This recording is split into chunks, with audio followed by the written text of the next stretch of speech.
Welcome back to the Pease podcast, the show where we delve into the captivating world of Lytton's local legends. I'm your host, Joan Pease, and I proudly serve as your state member for Lytton. In this podcast, we celebrate the rich tapestry of our community by highlighting the extraordinary stories and individuals and businesses who make Lytton a truly special place to call home. From historic figures to contemporary heroes, we'll explore the diverse talents and remarkable achievements that have shaped Lytton's identity. Each episode, we uncover the untold tales and remarkable contributions of those who have made a really positive impact to our Bayside. And in today's episode, I'm really thrilled to have a fascinating and very beautiful human being, Mellisa Mikkelson. Mellisa is a local author with an international reach. She is a captivating storyteller, a mother, and a strong health and youth advocate. I'll be talking with Mellisa today about the launch of her latest book, her inspiration, and the importance of fostering an inclusive and welcoming community for our young people. We'll also be talking about Fragile X, which is a syndrome that not many people know much about. And I'd like you to sit back, relax, and join us while we embark on this exciting adventure of celebrating Lytton's local legends. Let's dive deep into history, inspiration, and the stories that unite us as a community. Welcome to the Pease podcast.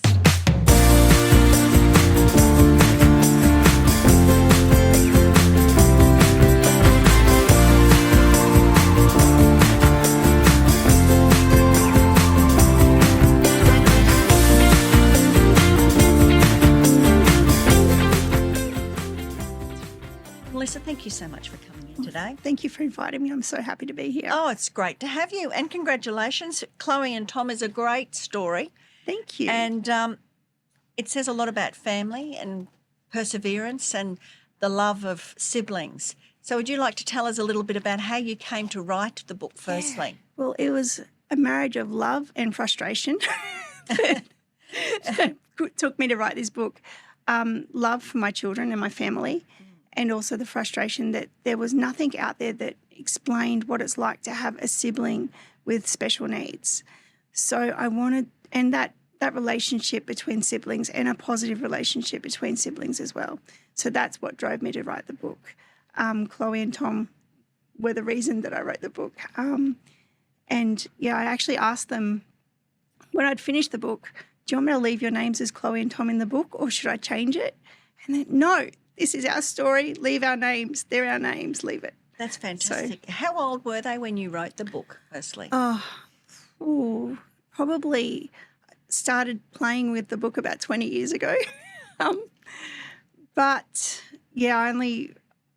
sort of gathered sort of the gumption, I guess, to put it all together and, started the process last year of putting it together as a book. And, working on illustrations with another company and sort of putting it all together as a book that really illustrated who Chloe and Tom actually are. It's a lovely book. It's a lovely story. Thank you. And so Chloe and Tom, this is a story about siblings and Fragile X. So can you tell us a little bit about what Fragile X is? Sure. Fragile X syndrome is a genetic condition. So it's a condition that for Tom, we tell him it makes things a little bit tricky for him. So for Tom, it's intellectual impairment and global developmental delay. So the X chromosome for Tom is a little bit broken and that's why it's called Fragile X, because the X chromosome is fragile. I wondered where the name came from. When all the research that I was doing, I couldn't understand why it came to that. So that's interesting. And how does it, what sort of therapy and help have you had for Tom over the years? We started really young. When he was 6 months old, I noticed he was really a bit floppy in his chair and he wouldn't hold his bottle and all of that sort of thing. So we actually went down to the Wynnum health nurse and I said, I don't know, there's something, he's different. And they said, yeah, maybe go down to see a physio or an occupational therapist or something. We did that and it took another 3 years to get a diagnosis and that was genetic. So the way he was diagnosed was through a blood test, and that was a genetic blood test. Sorry, is that me? Sorry. And the genetic blood test showed that he had Fragile X syndrome. So we went, okay, what does this mean? And I looked at some different information and it seemed quite bleak. And I thought, oh, no, this is terrible. And then I looked at Tom and he's there smiling and happy and playing blocks with his sister. And I thought, it's not that bad. And that's why there's actually a picture in the book of them playing blocks together as well. It's a lovely book. And what's so lovely is that you told a story about some of the therapies, and with Chloe, would you like to share that story about? Absolutely. When she was younger, she used to come to therapy sessions with Tom, and Chloe, we used to call them, like Bluey sort of changed his names to be a bit cute. So we'd go, oh, we're going to the playing lady. And they'd go and do different things. And the talking lady was a speech therapist. The playing lady was a physiotherapist. And she said to me, she was in year 10, and she said, Mum, remember that playing lady we used to go and see? And I said, yeah. And she said, is that like a real job? And I said, honey, that's a paediatric physiotherapist. And she said, but I went too. I said, yeah, you went to show your brother how to do things, and then he would copy you. And she went, oh. And now she's a paediatric therapist, a physiotherapist. What an amazing young woman. You must be very proud of both of your kids. Of them, yeah. And so they're still close? They're very close, yeah. They still make time to go out with each other, so they'll go to the movies together sometimes, or even just down into Wynnum, there's the little Lego cafe that they've gone to a few times. They've gone all over the place, mostly around Wynnum. Yes. Lots to see in Wynnum. It's a good place to see. Well, you don't need to leave the area. There's everything available here. No. And Tom still lives at home with you? Yes, he does, yeah. And how does he manage? Does he get around? Yeah, he goes to Blue Tongue. Oh, lovely. That's great. So, yeah, he goes to the Blue Tongue out on Tingle Road, and he's involved in a lot of their different programs like, paddock to plate, and also doing a little bit of woodwork and furniture sort of restoration and painting and clay work and all of that sort of thing. So he loves it. Oh, fantastic. Now, just back to Fragile X, what are the symptoms of the syndrome? For Tom, it was low muscle tone. And then as he got older, his communication wasn't coming. He wasn't talking as his sister was talking. They weren't talking at the same age. They were growing at different rates. And I thought, well, okay, he's not talking, he's not sitting up, he's not walking, he wasn't crawling properly. And all of those little things were symptoms for us to go, hey, there's something going on here. And the paediatrician had a brochure sent out from the Fragile X Association, because I did a big mail out to all the doctors in Australia. And he said, I might test for this because maybe, I don't know. And, yeah, that was the one thing that came back positive with genetic testing. Wow. Yeah. And are there much instances of Fragile X that you know of? Yeah, I know quite a few in Brisbane. Yeah, I know quite a few. I know globally, yes, there are quite a few instances of Fragile X.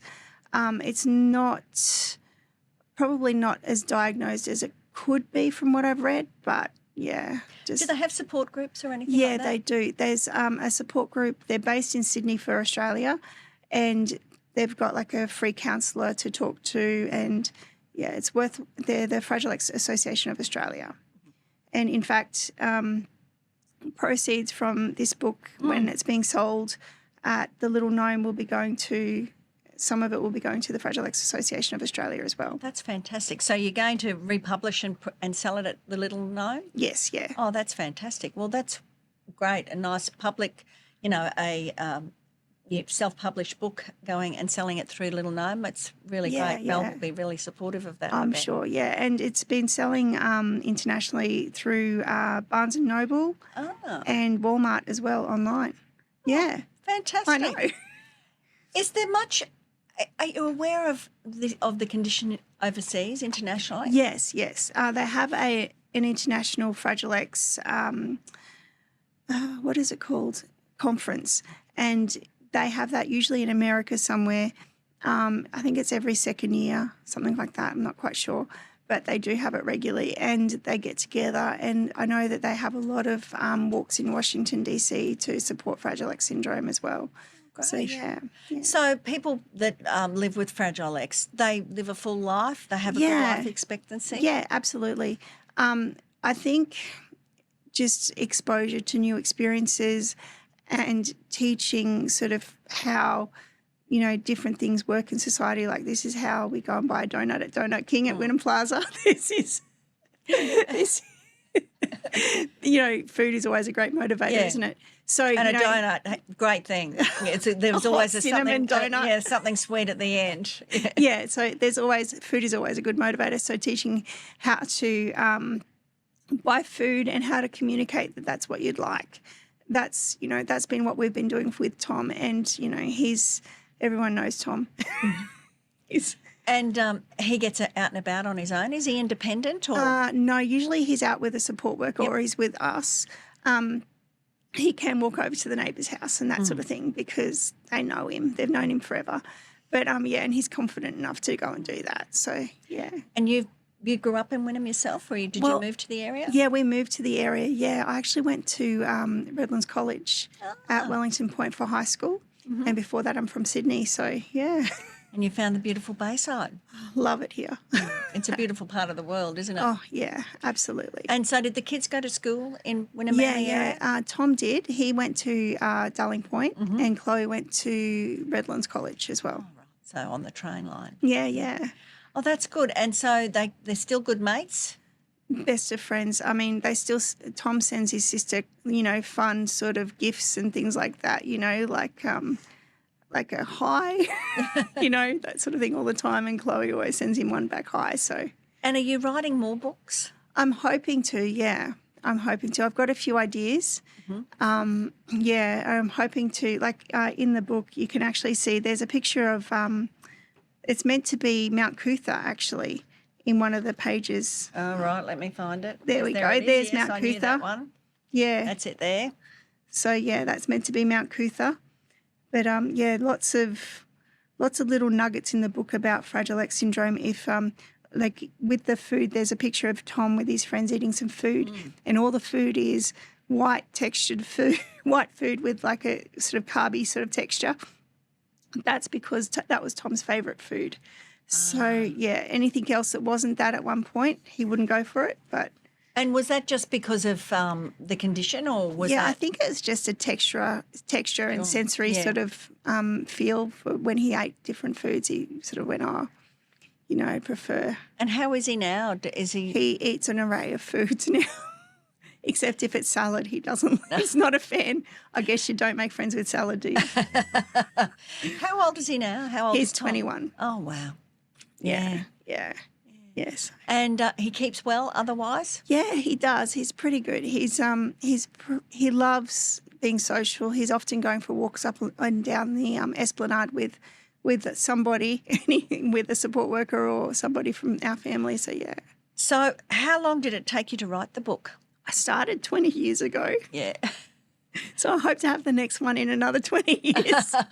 No. When you did this one, you got it out and about. Yeah, I got it out and about within about, I think I started in September and it was out by, I think, March or April.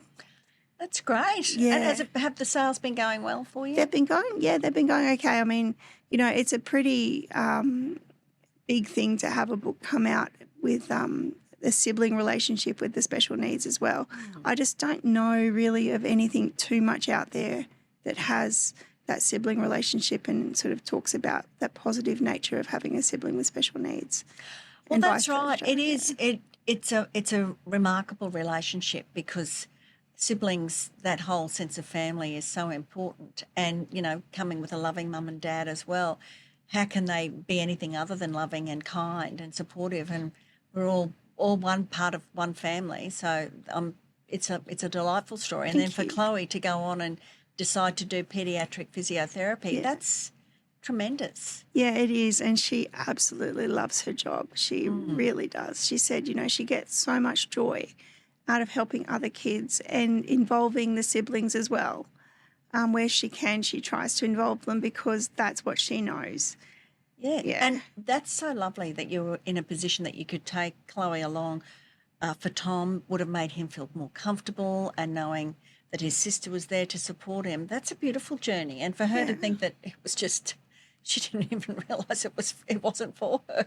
That's so lovely. But you've got a very great sense of humour. Thank you. You're always desperate to laugh. It's so lovely to see you laughing, and it's a beautiful story. Thank you so much. And did you enjoy, and how did you, well, not enjoy, well, maybe you did, going to all the different therapies? I mean, was it hard to find a therapist? Did you always find, did you have to move around till you find someone that was suitable? I'm not gonna tell you any fibbies. It was easy because we at the time we went to the Wynnum Health Nurse, Yes. and then we went down. There was the Wynnum Hospital had therapists there for children, and so we went to a speechy, a physio, and then later on an OT as well. Oh, gee, you were lucky. I was so lucky at the time. Yeah, I was so lucky. And then we went over to, when he got older, we went to Amanda Hartman, who's awesome. She's a speechy in Manly West, I think. So, yeah, she was amazing. And I think everywhere we went, we were really lucky because we found playful therapists.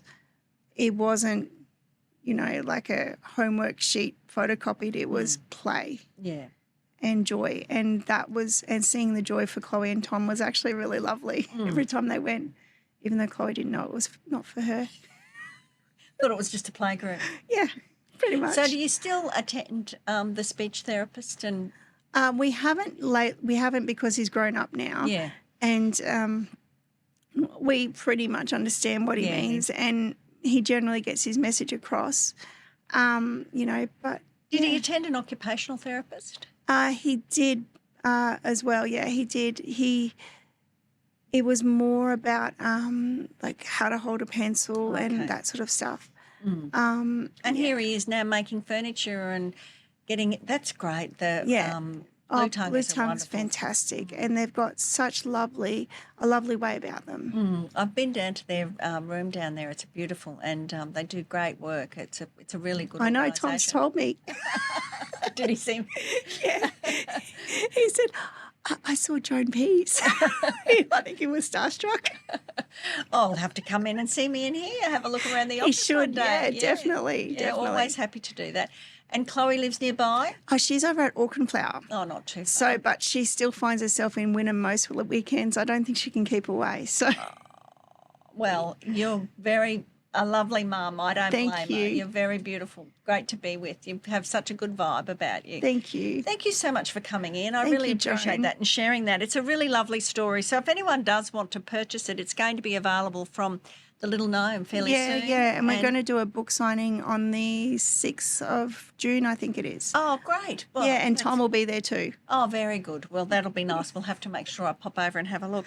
Can I ask you, how did you do the illustrations? Did you find someone to do it for you?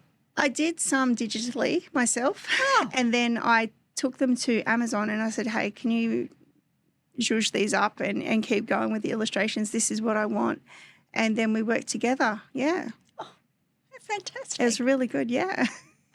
I'm very impressed. Thank you. It's amazing. So all these things that you see on TikTok things, you can actually do them, like the self-publishing of things. Well done. Yeah, thank you. Well, thank you so much, Mellisa, for coming in. Thank I really you. appreciate it. So thank you for joining us on this captivating journey through Lytton's local legends. I hope that you've enjoyed this wonderful conversation with Mellisa and enjoyed spending time listening to her as much as I have. I can't stop smiling. She's such a beautiful, smiling human being. If you love this episode, make sure to subscribe to the Pease podcast so you never miss an opportunity to discover more stories of the extraordinary individuals just like Mellisa and Tom and Chloe and Paul, and who have made Lytton the vibrant place that it is today. We'd love to hear your feedback and suggestions for future episodes, so please feel free to reach out to us on social media or through my website. And remember, it's your engagement that keeps this podcast alive and thriving. Join us again next time as we continue our mission of celebrating the unsung heroes, just like Mellisa, Thank you. that make Lytton a truly special place to call home. Until then, stay curious, stay inspired, and keep celebrating the legends in our Bayside. This is Joan Pease, your host, signing off.